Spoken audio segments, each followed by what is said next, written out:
Hey, good morning to all of you guys. Nice to see you all again and to be up in front of you all and teaching. I hope the first 2 days the directions were as clear, as simple, as concise as possible for all of you. It's definitely a first for all of us teachers. We're definitely learning all of this step by step. It's basically our first week teaching all over again since this is so new. So, the bar is set pretty low for all of us on what expectations are because we are learning this on the fly. I think we only know as much as each other on how Microsoft Teams works and everything. So the way I've been trying to put this class together, as I hope you've kind of noticed, is like pretty step by step and pretty simple for the most part. And I've tried to treat it and explain it like it's my class in class when we were in school, but kind of watered down for the most part. Really not trying to reinvent the wheel, trying to use Edpuzzle as much as possible. I've been uploading the videos on there because you can basically do the worksheet along the way for it, get a grade for it. And also, it's been very tough to upload any videos on Microsoft Teams. A lot of teachers have been having trouble. Some just even get deleted and disappear overnight. So I don't want to run into that. So thank you for working with me on all of this. I haven't had any negativity coming back from anybody. I think everyone's figuring it out along the way. But without further ado, you've done 2 videos so far. We're going to switch it up and we're going to do some notes and just a regular lecture. It will be pretty much very similar like it has been done in class. It's just my PowerPoints with videos, pictures, my explanations, probably some corny jokes thrown in there too. And again, just trying to keep it all very similar and really not trying to reinvent the wheel. So here's what I need you to do. You need to take these notes just like you would have taken these in class, Cornell style, learning goal up at the top, title up at the way top. Right column, you take your notes, and then later on when I assign it, you're going to do your questions, answers, summary, and you're going to take a picture of it when it's all said and done and send it to me on Remind or email it to me, and then I'll grade it through there. Again, just trying to keep this as simple as possible, but still providing you some sort of an interesting education as much as possible. So here we go. These lectures are probably only going to be anywhere from 10 to 15 minutes long. Since I'm not teaching in front of an actual class, I'm not really going to be able to stop too much, or I'm not going to stop at all. There will be a few pauses, but I don't need to wait for anybody to write. I don't need, no one's going to raise their hand in the back of the class and be like, oh, Mr. Kaifosh, can you go back real quick? So these videos are going to be about 15 minutes or so. You take your notes, you can pause, you can do everything that you need to do to get these notes while the video is going, and just make sure that you're following the directions each day in the announcements. And without further ado, I think here we go. Oh, one last thing. So you see my background is just some windows. I'm literally putting this laptop on top of a dresser and filming this. My brother kind of had to go into like self-quarantine because somebody that he knew that they knew possibly might have the virus. So I had to just leave my house, and I'm basically just in a friend's house in a back bedroom just figuring this out as I go. With any, without further ado, okay, here we go. So the notes are the 1960s. This is going to be the decade where America walked in one way and walked out completely different. Hair frazzled, head spinning, and everything. We were a completely changed and a completely different country after this decade. You have JFK and his assassination. You have Martin Luther King and his assassination. You have pop culture. You have the war. You have the space race. You have the Cold War. A lot of things are going on. And basically just think of it as like a pressure cooker and the top is ready to explode. So your learning goal? Analyze how the 1960s ended up changing America. And at the end of each slide, I'll probably pause, so you can pause the video and take the notes. But here we go. Okay, so here's a map of the world during the Cold War. Remember that anything that I talk about up until the 1990s, the Cold War is going on in the background. The threat of nuclear war is very, very, very real for many Americans. And this kind of fear that we're in right now because of COVID-19, just think of that kind of hysteria. Instead of COVID-19, think of nuclear war. So you see that the world is still split into basically two.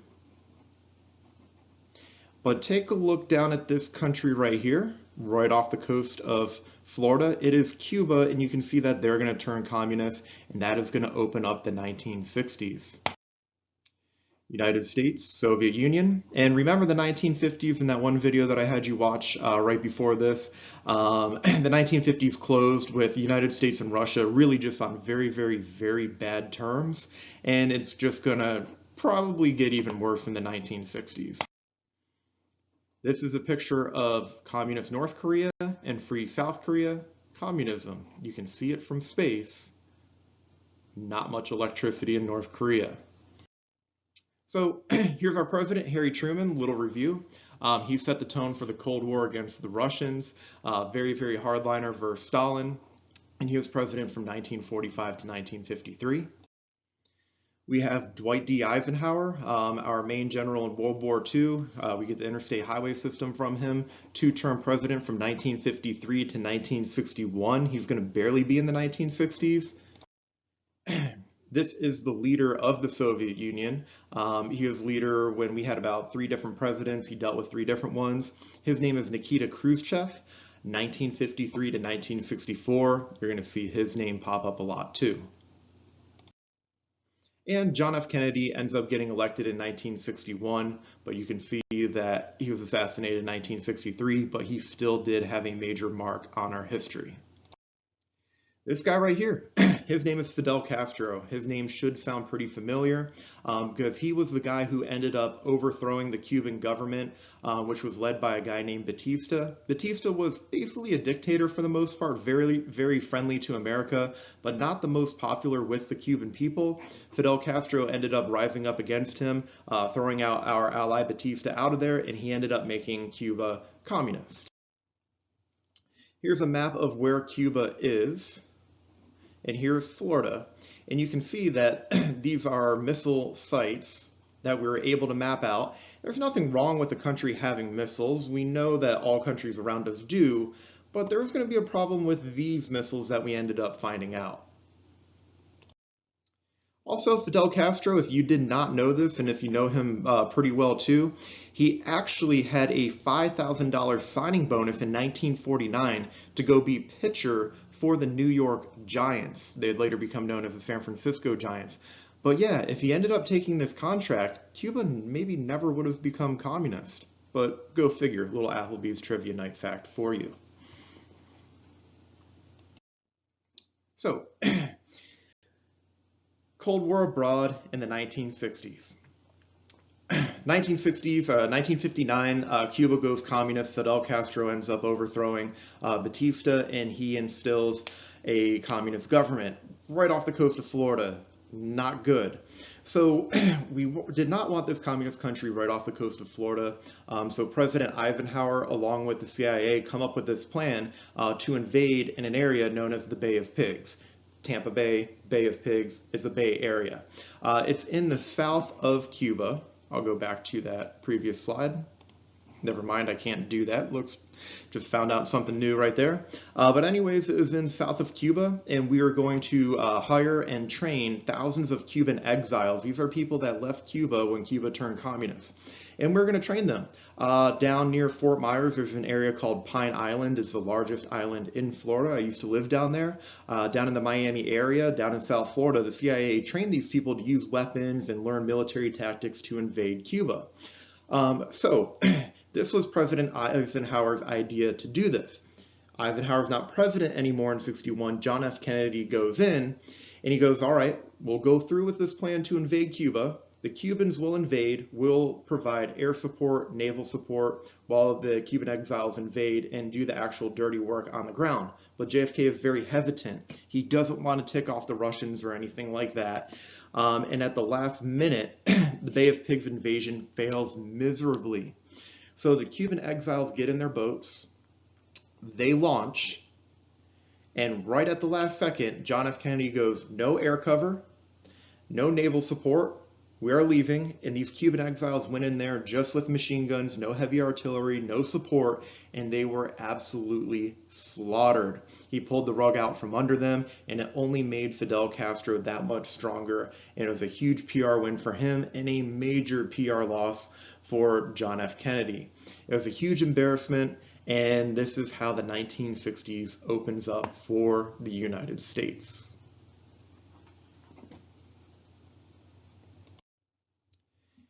Here's a picture of some landing craft down at the Bay of Pigs. Many of these Cuban exiles were captured and they're paraded around on national television, global television for the whole world to see. Some guys that were captured. It was a massive embarrassment for the United States. And Cuba is always going to be, and like I've mentioned before, the thorn in America's side. We've always wanted it, wanted to make it a slave state, wanted to buy it from Spain, wanted to overthrow Fidel Castro, and they've just always been defiant, and more power to them, more power to them. So Fidel Castro solidifies his power as the leader of communist Cuba. This is the leader of the Soviet Union, Nikita Khrushchev, and they come up with an idea. So we spy all the time. All countries spy on each other. So Cuba turns communist, and we start sending some spy planes over Cuba, and we start seeing that they're building these missile sites. All right, regular missiles, no big deal. We don't like them there, but it's really not that much of a problem to have them there. And so we're looking at these images of these of these missile sites being built, and we start to notice that there are soccer fields being built right next to these sites for the workers to play soccer in their downtime. Well, the funny thing is about Cuba is that just because they speak Spanish, it does not mean that their national pastime is soccer. It isn't. Cuba's national sport is baseball. So if Cubans were building these missile sites and they wanted a recreational field off to the side, they would probably build baseball fields. So these soccer fields that were being built next to these areas really kind of raised an alarm for us. Why are there soccer fields next to there? Well, we look into it a bit deeper and we realize that these missile sites being built are textbook nuclear missile sites that the Russians would build. Thus the reason why soccer fields are there, because the Russians are there building these sites and the Russians play soccer, and holy crap, out of nowhere, we realize that right under our nose, the Cubans have been building nuclear missile sites right off the coast of Florida, and we cannot have that. Well, how do you get rid of them? That's the million-dollar question. Another missile site, textbook Soviet missile site. So, if there were nuclear missiles in Florida, or in Cuba, aimed at America, what could you do in 3 minutes? The reason why I ask that is because it would take 3 minutes for a nuclear missile to go from Cuba to Pinellas County. You're dead. More importantly, it takes 15 minutes for a nuclear missile to go from Cuba to Washington, D.C. That is not enough time to react, and we just cannot have nuclear missiles in Cuba. So, the video that I'm about to show you is a quick 3-minute video of, you know, those silver alerts, they blow up on your phone and you look at it and you're like, oh man, you know, it's some crazy alert from the county or something like that. Well, this is a national emergency one that I'm going to show you. And just picture it's the middle of the night, you're sleeping, and all of a sudden this happens.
We interrupt our programming.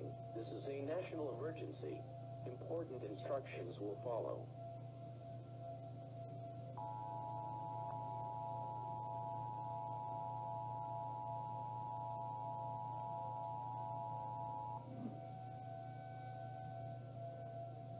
following message is transmitted at the request of the United States government.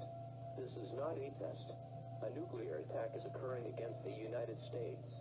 4 nuclear missiles have been launched from unknown locations and are expected to strike the United States within the next 15 minutes.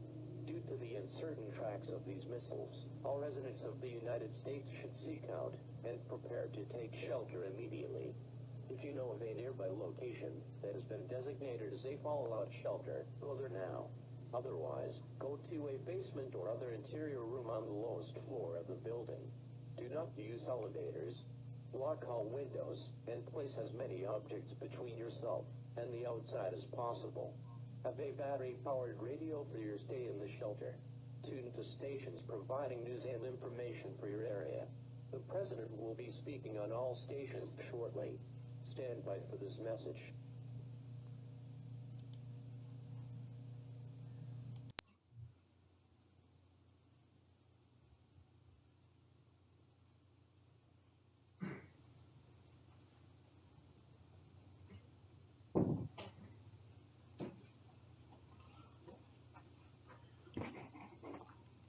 So I apologize, I stepped away from the computer real quick.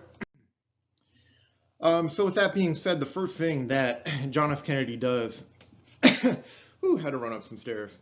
The first thing that John F. Kennedy does is that he quarantines Cuba. Just like we're in quarantine, he ends up doing that to Cuba. Nothing in, nothing out. It's like free first responders as a tourniquet. Just stop the bleeding so he can figure out exactly what to do. So, all right, nothing in, nothing out, but how do you get those missiles out of Cuba? So here's a quarantine that he has. No new ships in, no new ships out. And so the United States basically goes to DEFCON 2. Our troops are put on alert. We have the biggest troop mobilization since World War II, especially in Florida. All planes, all missiles. Everybody has their finger on the trigger. Are we going to bomb Cuba? Are we going to invade Cuba? What are we going to do? The world goes into basically a 13-day crisis on, is the world going to go to nuclear war? And boy, did we get close, but cooler heads were going to prevail. So those spy planes discover those Cubans building Soviet nuke bases with Soviet help. And also, if we end up bombing Cuba, we're going to end up killing some Russians, and that's not going to go over very well with the USSR at the time. So Kennedy issues that blockade of Cuba and threatens to invade. The world comes to brink of nuclear war, but in the end, there were some back channel negotiations. Basically, it was our spies that started communicating with each other through the back door, and just long story short, I mean, through the good grace of whatever energy is up in the sky and whatnot, that we came to a peaceful solution. Well, we had nuclear weapons in Turkey, which is on the border of the Soviet Union, for a few years already. We already did what the Soviets in Cuba were doing to us. We already did that to the Soviet Union. So we're like, all right, we'll remove those missiles if you remove the missiles out of Cuba. But the key win here for the United States is that we did ours in secret, so it didn't look like we backed down or gave in to the Russians at all. And Russia had to remove the nukes from Cuba in public, so it was a big, big PR loss. It looked like they were pushed around by the United States. And we gained a lot out of this. Within 2 years, Nikita Khrushchev was out of power and he was replaced. And after this too, there was a direct telephone line placed between Washington, D.C. and Moscow, Russia, because in a crisis like this, they weren't able to get in contact with each other. And if you can't do that in times of war or to prevent war, bad things are going to happen. So there was basically a direct telephone that the president could call Nikita Khrushchev, and that would just go directly to his desk, and they could talk one-on-one right there to prevent something like this from happening again. So that was the Cuban Missile Crisis, and continuing on with a few other things. I'll pause so you can pause real quick to write these notes.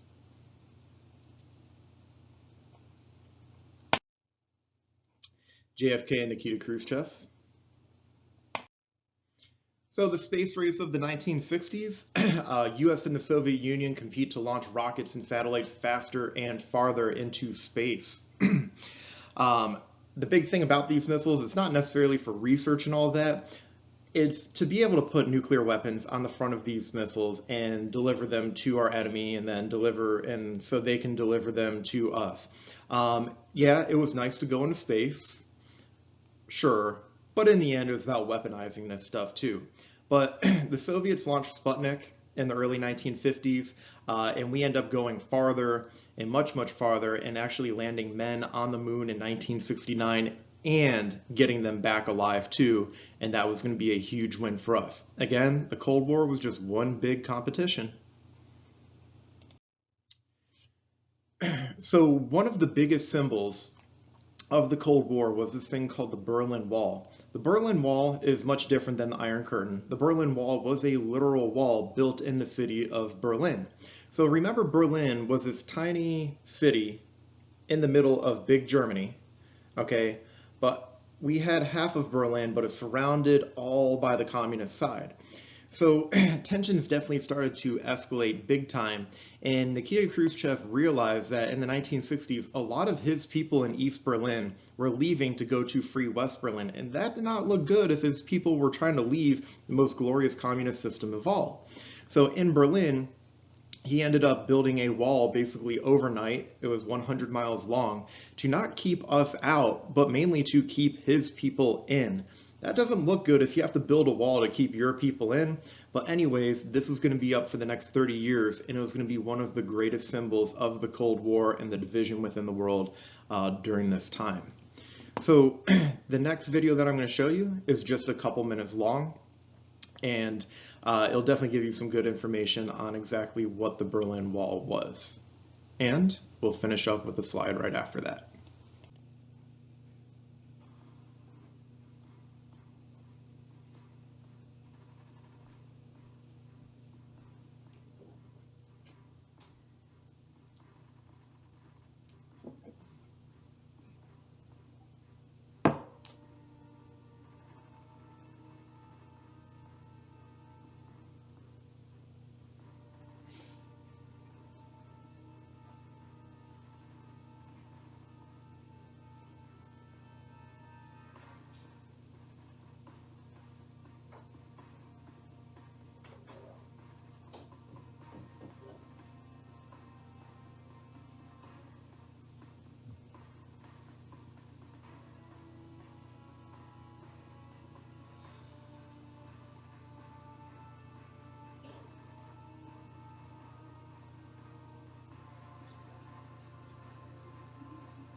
So thank you for bearing with. I realized that I need to turn the volume up so my own computer can hear itself when I'm playing videos. I'll get that next time.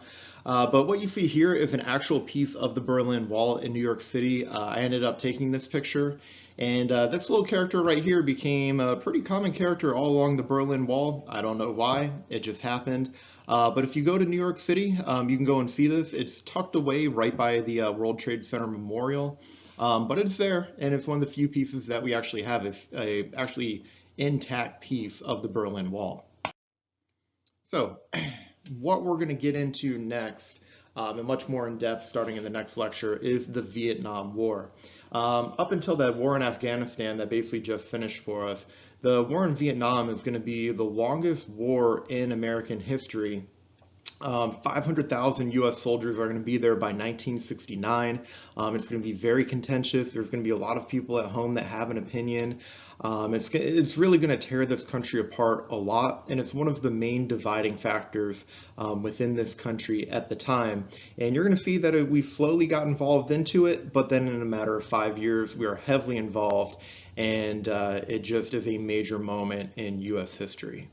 So without further ado, thank you very, very, very much for tuning in today. Make sure that you subscribe up in the top left-hand corner there, and make sure you hit that like button. I'll catch you guys later. Thank you for dealing with my first time doing one of these, and I can't promise that it's going to get better. If you got any questions, do let me know, and I'll catch you guys later.